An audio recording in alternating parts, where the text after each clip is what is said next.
बिस्मिल्लाहिर्रहमानिर्रहीम, अस्सलाम वालेकुम नाज़रीन। आप यूट्यूब चैनल देख रहे हैं। मैं इमरान खान हूँ। चीज़ें आपके सामने रख देता हूँ जो आज की सारी डेवलपमेंट्स हैं।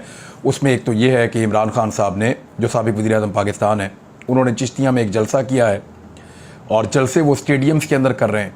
बहुत बड़े बड़े जलसे कर रहे हैं, खुले खुले इलाकों में जलसे कर रहे हैं। मरीम नवाज़ साहिबा भी कल जलसा करेंगी, लेकिन उनका जलसा जो है वो उनके उम्मीदवार के एक डेरे के लॉन के अंदर है। यानी एक डेरा है, उसका लॉन है, उसके अंदर मरीम नवाज़ साहिबा का जलसा है। तो ये फ़र्क है, जब आप अवामी सियासत करते हैं तो फिर इस तरह आप अवाम के अंदर खुल कर जाते हैं, सारी अवाम निकल कर आपके साथ चलती है। लेकिन जब आप सियासत करते हैं शब खून मारने की, रजीम चेंज ऑपरेशन की, साजिश करके हुकूमत में आने की, अक़लियत होने के बावजूद हुकूमत छीनने की, तो फिर आपके साथ यही होता है। और ख़ास तौर पे जब आप हुकूमत बनाने के बाद पब्लिक को रिलीफ देने की बजाय, यानी आपने जब हुकूमत बनाई तो आपने कहा कि आप महंगाई के नाम के ऊपर आ रहे हैं, आप महंगाई कम कर देंगे, बिजली का यूनिट आप 11 रुपये का कर देंगे, वो करने की बजाय 150% के करीब बिजली की कीमत बढ़ा दी है। 150% कम करने की बजाय बढ़ा दी 1.5 गुना, और आधी करनी थी इन्होंने। पेट्रोल की कीमत 70 रुपये लीटर करने की बजाय 250 रुपये लीटर पे ले गए। ये जुल्म इसी इम्पोर्टेड सरकार ने किया है।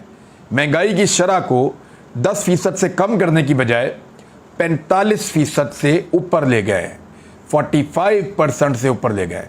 ये सारा जुल्म इसी इम्पोर्टेड सरकार ने किया है। गैस की कीमत 45% बढ़ा चुके हैं, 53% मज़ीद बढ़ाने की बातें हो रही हैं।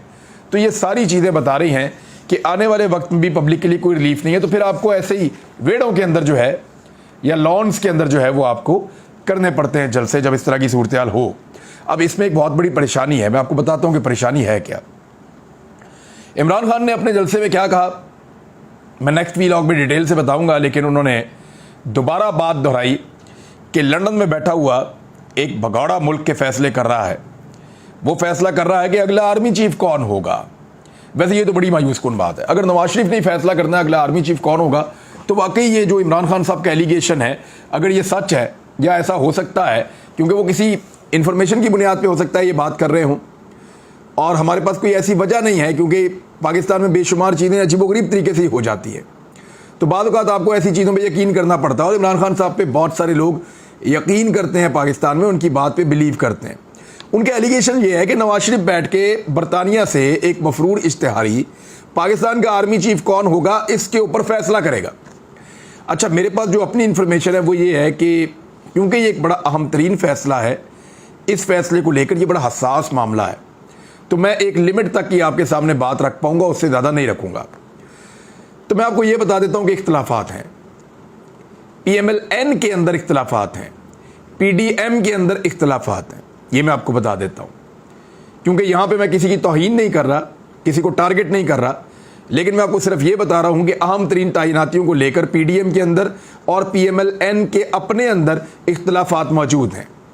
और यहां पे मरीम नवाज साहिबा के बड़े शदीद तहफ़्फ़ुज़ात हैं, और वो जो तहफ़्फ़ुज़ात हैं वो नवाज शरीफ साहब के भी उससे मिलते जुलते हैं। तो मरीम नवाज साहिबा को अब फौरी तौर पर लंदन जाना होगा। शहबाज शरीफ भी लंदन जाने का प्लान कर रहे हैं। शहबाज शरीफ चाहते हैं कि वो अपना मुद्दा नवाज शरीफ साहब के सामने रखें और नवाज शरीफ साहब ओके करें। मरीम नवाज साहिबा चाहती हैं कि वो जो चाहती हैं वो नवाज शरीफ साहब के सामने रखें और नवाज शरीफ साहब ओके करें। यानी सारे अपनी अपनी गेम कर रहे हैं। तो पाकिस्तान के इदारों को पॉलिटिक्स में कौन घसीट रहा है, पाकिस्तान के इदारों को तमाशा बनाने की कोशिश कौन कर रहा है, ये सारी पॉलिटिकल पार्टीज ऑलमोस्ट यही गेम कर रही हैं। और गलती जो है वो बार बार इस इदारे से भी हुई है। कभी अयूब खान ने मार्शल लॉ लगा दिया, ज़िया-उल हक ने लगा दिया, याहिया के दौर में आप देख लें, परवेज़ मुशर्रफ के दौर में आप देख लें। इस इदारे ने बहुत मरतबा बहुत सारी गलतियां की हैं, जिनकी सज़ा इस इदारे को इस तरह भुगतनी पड़ी कि इनके ऊपर एक दाग लगता चला गया। और आज जब भी कभी कोई ये कहता है कि इदारे का पॉलिटिक्स के अंदर रोल है, तो लोग आंखें बंद करके यकीन कर लेते हैं। वो इसलिए कि इस इदारे का ट्रैक रिकॉर्ड है कि पाकिस्तान की सियासत के अंदर ये किरदार अदा करता रहता है। अभी वज़ीर दिफा कह रहे हैं कि इस इदारे ने थोड़ा अरसा पहले हुक्मरानी के जो है वो किरदार जो है उसको अज्यूम कर लिया था। ये इदारा हुक्मरान बन बैठा था, थोड़ा अरसा पहले अज्यूम कर लिया था। ख्वाजा आसिफ कह रहे हैं, वजीर दिफा है इस वक्त के, अभी इंटरव्यू देते हुए कहा है। तो कहते हैं वो जो तनकीद थी तलत हुसैन साहब से गालिबन वो बात कर रहे थे, तो हम उस वक्त जो इदारे पे तनकीद करते थे ठीक करते थे, क्योंकि इदारा भी लिमिट क्रॉस कर रहा था और इदारे ने कुछ ऐसे इख्तियारात अज्यूम कर लिए थे जो उनके नहीं थे और वो काम कर रहे थे। सियासत में उनकी इन्वॉल्वमेंट थी, ये थोड़ा अर्सा पहले तक थी, यानी 2021 में और 2022 में इसी इदारे के ऊपर यही पॉलिटिकल पार्टी तनकीद करती रही है। तो अब वो जस्टिफाई कर रहे हैं हम इसलिए करते थे कि ये सियासत में किरदार अदा कर रहे थे, यानी माजी करीब में भी कर रहे थे, और अगर माजी करीब में कर रहे थे तो वही सारे ऑफिसर्स अभी भी मौजूद हैं, तो इसके ऊपर कोई तौहीन क्यों नहीं लगाता, इसके ऊपर कोई ऐसी बात क्यों नहीं करता। तो इमरान खान साहब ने अपना वो एलिगेशन दोहराया है। मैं ARY को मुबारकबाद देना चाहूँगा कि ARY की मकबूलियत बिल्कुल जियो जैसी हो गई है, ख़ास तौर पे सोशल मीडिया के ऊपर। जो वैसे रेटिंग मीटर्स हैं वो तो 2 नंबरी है, मुझे लगता है बहुत कम ही उसका नतीजा ठीक आता है, लेकिन सोशल मीडिया के ऊपर जो रेटिंग आती है वो जेन्युइन है। आपको उसी वक्त पता चल जाता है कौन किसको कितना ज़्यादा देख रहा है और कितने ज़्यादा वक्त तक के लिए देख रहा है। ARY ने अपनी पॉलिसी को बदला और उसकी व्यूअरशिप जो है सोशल मीडिया के ऊपर सेम टाइम में जियो के बिल्कुल करीब आ गई। 19-20 का दोनों का फ़र्क रह गया है। तो ARY को बहुत मुबारक हो, वो 4 गुना आगे थे, 5 गुना आगे थे जियो से, अब वो बिल्कुल जियो के लेवल पे पहुंच गए हैं। बोल जो है वो हैरत अंगेज तौर पे इन दोनों चैनल से 5 गुना से 6 गुना आगे चला गया है। यानी आज जब इनको 5000 बंदा देख रहा था मिसाल के तौर पे, 6000 बंदा देख रहा था मिसाल के तौर पे, तो बोल टीवी को 30,000 से ज़ायद लोग देख रहे थे उस वक्त। हमारा एक अपना ये YouTube चैनल है जिसके ऊपर आप ये वीडियो देख रहे हैं, इसके ऊपर उस वक्त बहुत बड़ी तादाद में लोग इमरान खान साहब की तकरीर को लाइव सुन रहे थे। लाखों की तादाद में लोग उसको सुनते हैं जब रिकॉर्डेड वहां पे पड़ी होती है। हालांकि 50-50 मिनट की एक घंटे की तकरीर होती है, 2-2, 3-3, 4-4 लाख लोग उसको वहां पे सुनते हैं, बाकी प्लेटफॉर्म्स के ऊपर अलग सुनते हैं। तो ये PTI का जो अपना प्लेटफॉर्म है उसके ऊपर भी 50% जियो और ARY से ज्यादा लोग, 50 से 60% ज्यादा लोग वो पाकिस्तान तहरीक इंसाफ के अपने YouTube चैनल के ऊपर इमरान खान साहब को सुन रहे थे। चिश्तिया ने भी हक अदा कर दिया है, लोग बहुत बड़ी तादाद में आए, बहुत बड़ा हुजूम वहां पे पहुंचा, बहुत बड़ी तादाद के अंदर लोगों ने जो है वो वहां पे हिस्सा लिया इस जलसे के अंदर, और ऐसा लगता है कि ये सीट भी पाकिस्तान तहरीक इंसाफ अब जीत गई है। और इसके बारे में एक परेशानी है PMLN के अंदर। वो परेशानी क्या है पहले मेरे ख्याल में आपको वो बता देते हैं, बाकी चीज़ों के ऊपर हम बाद में बात करेंगे। परेशानी ये है कि कुछ हलकों में इलेक्शन होने जा रहे हैं, ज़िमनी इलेक्शन, और अब बजाय इसके कि पार्टी अपने उम्मीदवारों से कहे कि तुम जोर लगाओ, उम्मीदवार पार्टी को कह रहे हैं कि केड़ा टिकट सानू दे देता है, कोई जोर ही नहीं लग रहा, बल्कि जोर आप लोग लगाए। एक दौर था कि पार्टी सिर्फ शेर का निशान देती थी और वो कहती थी जाओ इलेक्शन लड़ लो, उम्मीदवार मुड़ के भी नहीं देखता था, इलेक्शन जीत के आ जाता था। अब सूरत हाल ये है कि उम्मीदवार कह रहा है कि इधर आके जोर लगाओ, कोशिश करो, मैं इलेक्शन नहीं जीत पा रहा। अब कौमी असम्बली के हल्का NA 157 में ज़िमनी इंतखाब 11 सितंबर को है। ये जो अब 11 सितंबर आ रही है, आज 7 है, और 11 सितंबर को 4 दिन के बाद मुल्तान के अंदर NA 157 पे इलेक्शन है ज़िमनी। NA 108 फैसलाबाद और NA 118 ननकाना साहब, इसके ऊपर जो इलेक्शन है वो है 25 सितंबर पे। ये पंजाब की बात मैं आपको कर रहा हूँ जहाँ से नून लीग के लोग इलेक्शन लड़ रहे हैं। PP 241 बहावल नगर के हलकों में 11 सितंबर को ज़िमनी इंतखाब है, जबकि PP 209 खानेवाल में 2 अक्टूबर को ज़िमनी इंतखाब है। अच्छा, 6 कौमी और सूबाई असम्बलियों के ऊपर यहाँ पे इलेक्शन हो रहे हैं। मजमूई तौर पे कौमी और सूबाई असम्बलियों की 6 नशिस्तों के ऊपर पंजाब में इलेक्शन हो रहे हैं। मुकाबला एक्चुअली नून लीग कर रही है। सूरत हाल इतनी बुरी है कि उनके उम्मीदवार इस बात पे नाराज हैं कि उनकी पार्टी की क़यादत उनके इलाकों में आकर बड़े जलसे और रैलियां करने में मुकम्मल तौर पे नाकाम रही है। पंजाब असम्बली के जो ज़िमनी इंतखाबात हुए हैं उनमें 16 नशिस्तों के ऊपर बदतरीन शिकस्त हुई है PDM को, या आप कहें नून लीग को, तो वो ज़्यादा सादा हो जाएगा और बेहतर हो जाएगा। अच्छा, 6 में से 5 नशस्तों के ऊपर जो है नून लीग का उम्मीदवार है, 1 के ऊपर पाकिस्तान पीपल्स पार्टी का उम्मीदवार है। और इन्होंने कोई भी अजीमुशान रैली या कोई भी अजीमुशान जलसा अब तक नहीं किया है। ये इंतखाबात नून लीग हार जाएगी। 3 इंतखाबात 11 तारीख को हो रहे हैं, 2 MNA के इंतखाबात 25 सितंबर को हो रहे हैं, जब 9 हलकों पे इमरान खान साहब ने इलेक्शन लड़ना है, और 1 इंतखाब 2 अक्टूबर को हो रहा है। इस तरह पंजाब में 6 इंतखाबात अगले 1 महीने में होने हैं। अब मामला यह है कि इमरान खान को कैसे बाहर करें। मैं आपको नाम नहीं बताऊंगा, मसला हो जाएगा, लेकिन आपको खबर दे देता हूं, आप खुद ही समझ जाएंगे। ताकतवर लोगों ने, जो बहुत ताकतवर हैं, उन्होंने एक बड़े अच्छे महकमे को बुलाकर उनको कहा कि कुछ भी करें और ये जो 25 सितंबर को 9 हलकों में इलेक्शन होने जा रहा है ना, इसको मुलतवी कर दें। ये इलेक्शन 25 सितंबर को नहीं होना चाहिए, इसको रोकें किसी तरह। अच्छा, रोकने से पहले तमाम ट्राइयां कर ली गई हैं कि इमरान खान 9 हलकों में किसी तरह उसको शिकस्त दे दी जाए।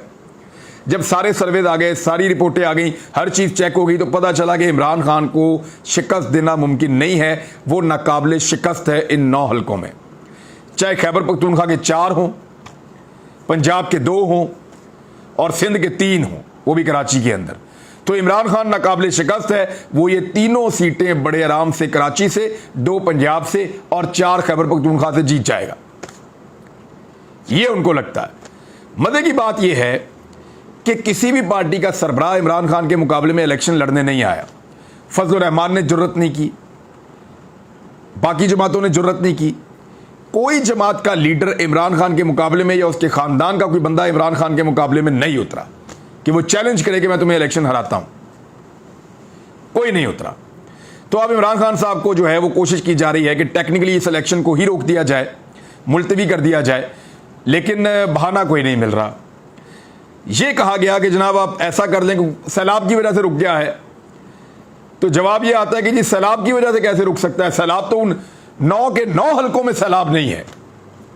वो 9 के 9 हलके हादसाती तौर पे जिन हलकों में स्पीकर ने बंदे फारिग किए PTI के, उन 9 के 4 सद्दा हो, मर्दान हो, बाकी इलाके हो, ननकाना साहब हो, फैसलाबाद हो, कराची हो, वहां पे कहीं पे सैलाब नहीं है इस वक्त। तो सैलाब का बहाना भी नहीं हो सकता, और कोई बहाना मौजूद भी नहीं। तो वहां पे तो इलेक्शन अब करवाना पड़ेगा, और इलेक्शन अब वहां पे होकर रहेगा।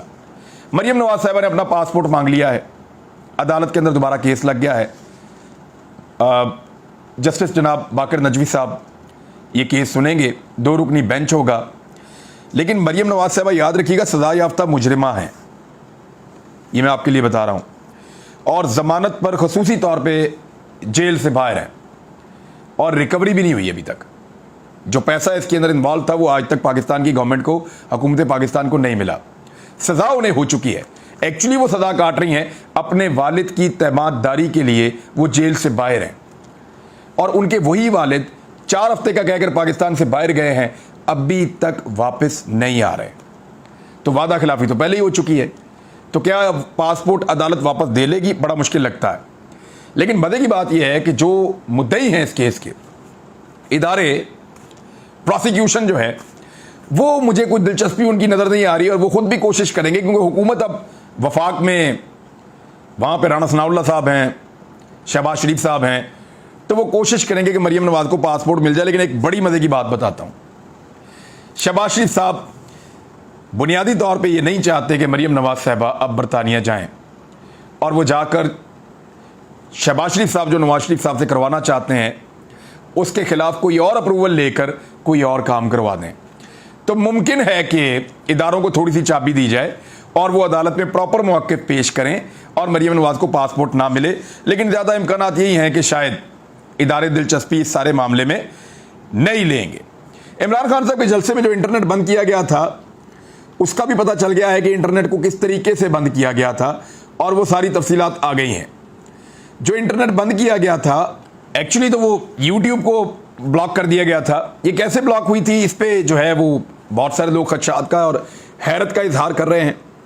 अब इसमें PTI की जानिब से यूट्यूब को कैसे ब्लॉक किया गया, इस बारे में कुछ दावे किए जा रहे हैं।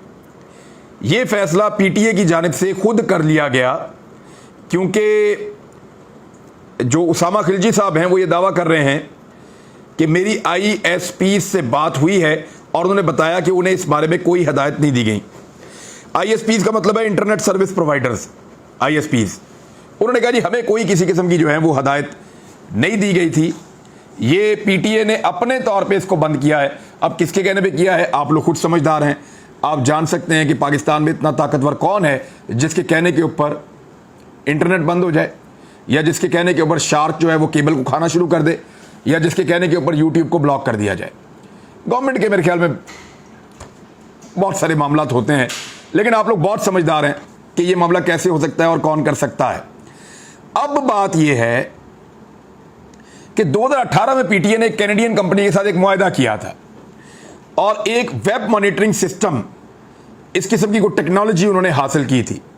ये टेक्नोलॉजी जो है वो ये गेटवे लेवल के ऊपर जो है वो किसी वेबसाइट को या किसी साइट को जो है वो फिल्टर कर सकती है।